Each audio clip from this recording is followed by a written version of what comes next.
Hello and welcome to episode 70 of TB3 Sports Talk. Unfortunately, episode 70 will not be a happy one, as we are just going to be talking about this devastating first round loss for your Tampa Bay Buccaneers. First round wild card loss at home to the Washington Commanders. I think we're going to get into the game straight up because we just got stuff to talk about, stuff we got to get off our chests. But before we get in, Will, what happened in this game? Yeah, it was. I thought the day was going to be magical. Really did. I was a correspondent who got to go to this game. The stars kind of lined to get in there. The atmosphere, man. What an atmosphere. Now we've been, at least I've been to the past two playoff games, and I'd say this one was more electric than the first. That's really impressive because last year's was pretty loud. It was pretty loud, but the thing that got me about this one is, I get into Ray J, and people are already cheering. It's already loud, and there's nothing to cheer for. You know what I'm saying? No players are on the field. Nobody's running out. You just got people, loud and getting excited, waving the flags around before the game even started. And, I look around the stadium, too, and it just kind of looks like, one of those games where they oversell tickets. There's people just, sitting everywhere. Even in between, the rows and the sections, it just looked packed. Everything looked packed. So I thought it was going to be a magical night. Sunday Night Football, my favorite broadcast as well. Mike Tirico, Chris Collinsworth on the call. But yeah, I think it's just the biggest mistake, or the reason why the Bucs lost this. Obviously, we'll get more into it, but I think it's clearly just shooting ourselves in our own feet. Mm-hmm. Shooting ourselves in the foot, making too many mistakes. A cannon into your own ship, you could say. Yeah, exactly. And how you do that, I don't know. But, yeah, something like that, whether it was a minor or major mistake, just happening at costly moments, huge moments in the game. And I think it's not like the Bucs couldn't have won this game. It's not like Washington was just clearly a better team.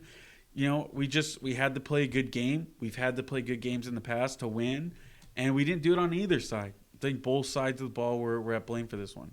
Yeah, this game, we can get into the mistakes, or we could do the scoring drives real quick before we get into the mistakes. Yeah, we'll just recap it real quick to get that out of the way.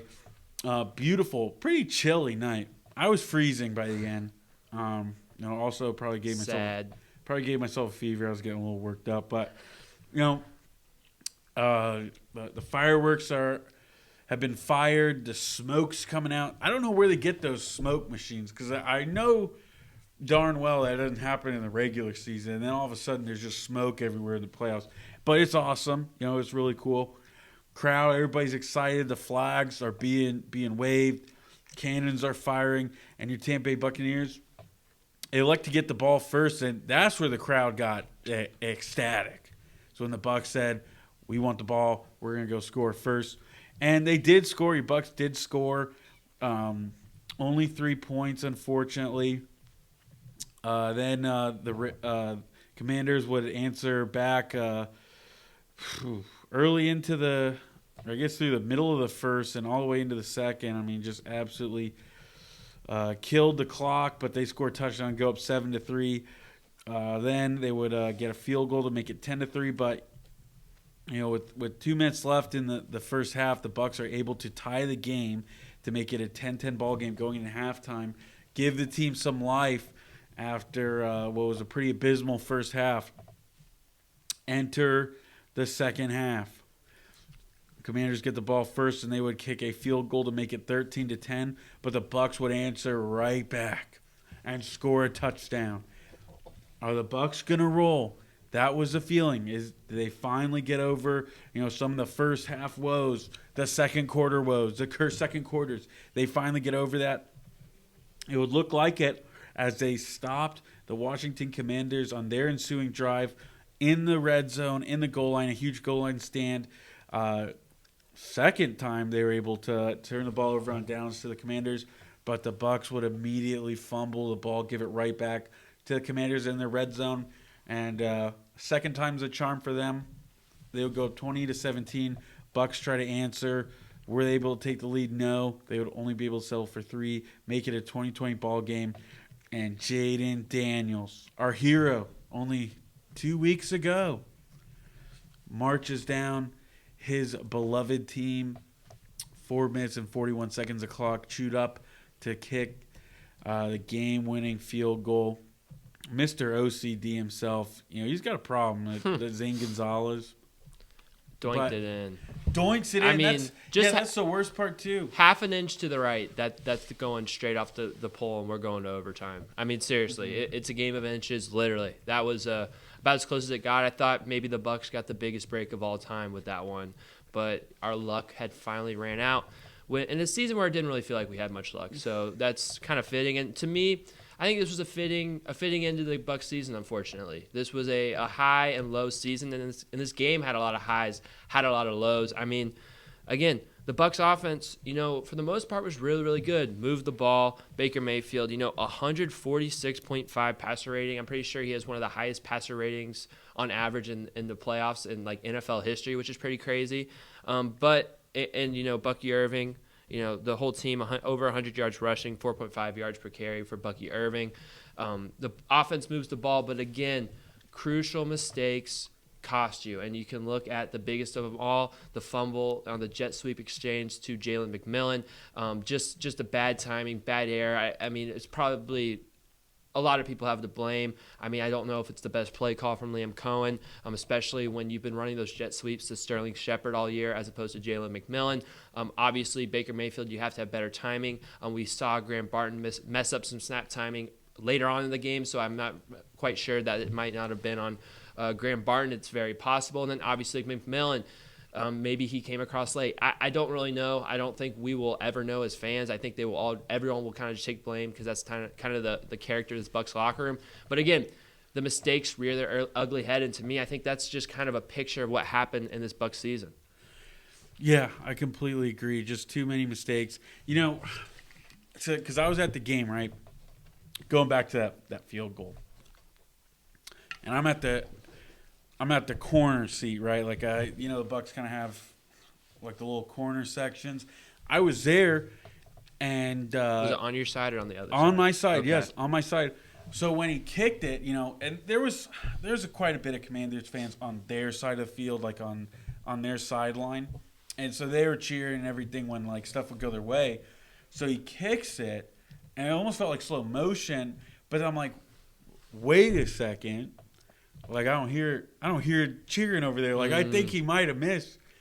And I swerve hit the corner jumbotron. I see that goes in.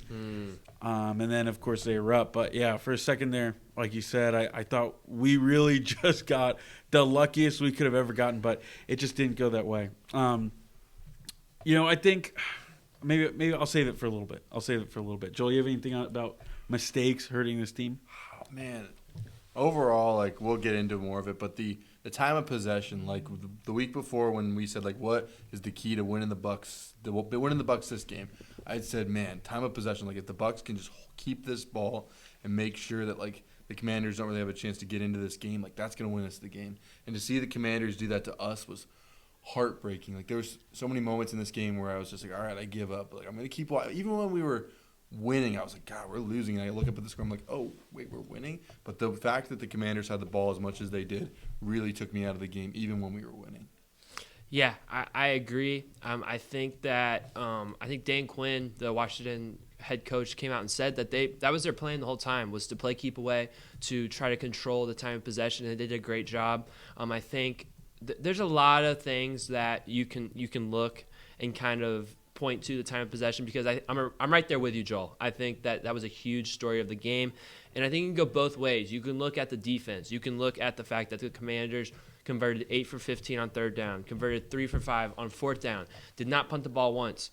Now you could say to me, hey, they got stops in the red zone, which I agree. Huge stops by the defense. Levante David involved on both plays. However, time and time again, you look at these play-by-play, these drives. I mean, each Commander's drive, a 47-yard drive, a 92-yard drive, a 37-yard drive, a 66-yard drive, a 67-yard drive, a 13-yard drive after the turnover, and then a 51-yard drive to close out. These are long drives, and the Bucs defense was never able to get that early stop, never able to get that 3 and out. And again, third down defense wasn't great. There were some key conversions that could have been stopped on, third and longs, fourth down, stuff like that. However, I think first down defense was a big problem. There was way too many times where the Commanders were getting short, easy passes, or Jaden Daniels was running for 5 or 6 yards for first down. And I think that is kind of an unsung problem of this game, where first down defense was not good. The Bucs defense, while it had some really, really big moments, overall, it just did not do a good job of allowing this Bucs offense to thrive.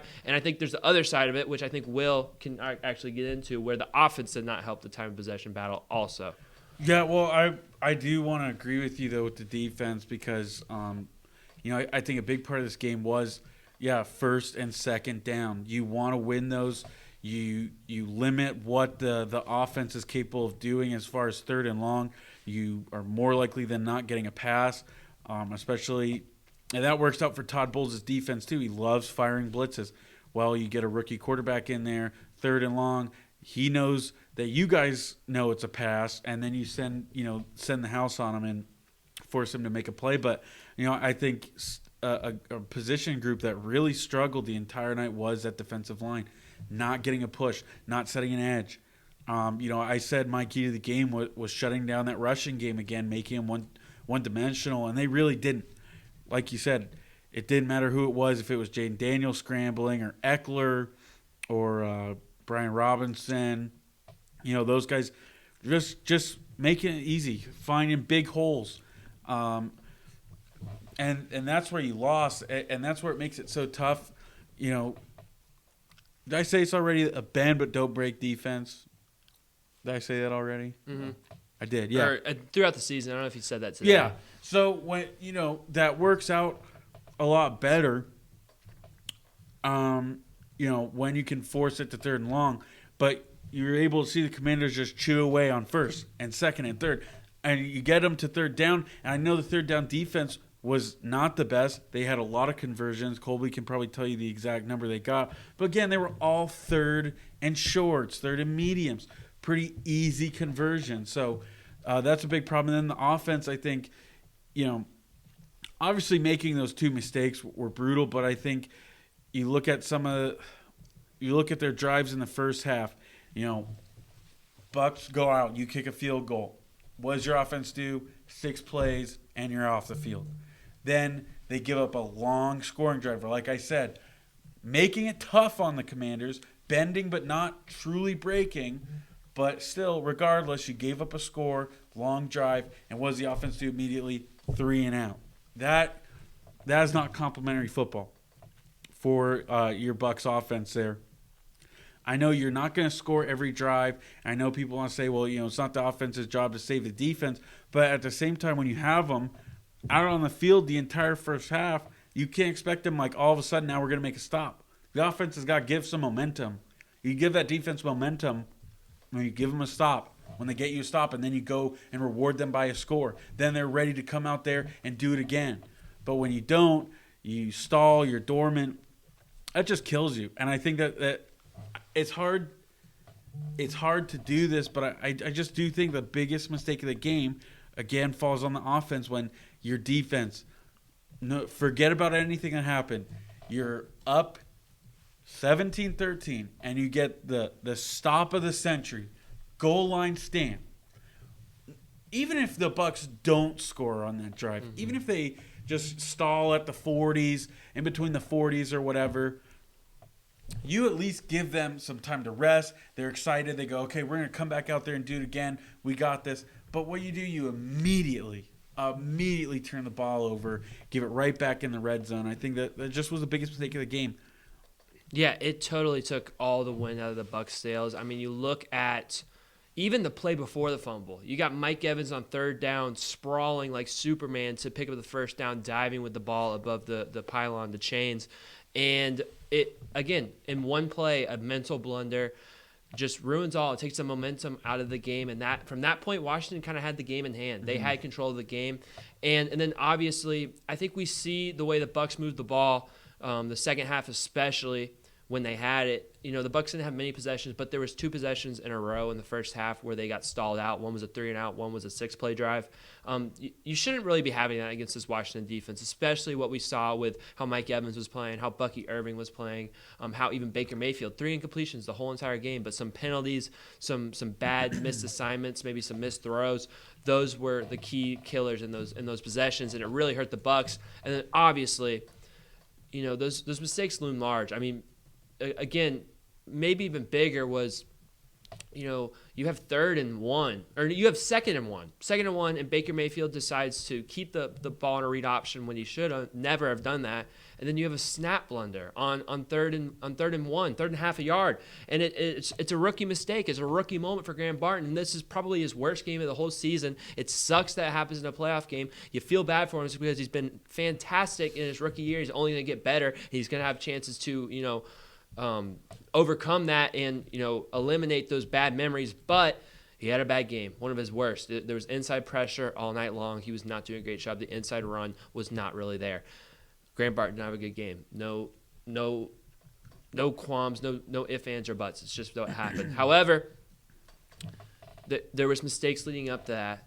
And to only get, only score on 4 of your 7 drives, even with the way you moved the ball, you feel like you could have had more. I'll pose this question to you guys. There was 2 times where the Bucs ended up taking 3 on 4th and manageable situations. It would be the first and last drive of the game. The first drive, you are at 4th and 8. You make that field goal, but there's offsides on Washington. That could have made it a 4th and 3, but you would have to have taken points off the board. And then that last drive, after you go backwards on 3rd and inches and 3rd and half a yard, you could have tried to, get it back with a 4th down conversion. Did you guys have a problem with Todd Bowles' decisions on those plays?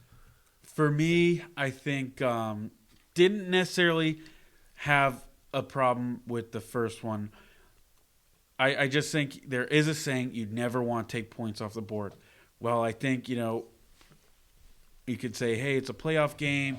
Why don't you go for it? At the end of the day, you got points. You might as well just take it. I think fans are a little too hard on Bowles a lot for that decision, but I think that's just 2 different coaching mindsets. There's really no right or wrong answer. You know what I'm saying?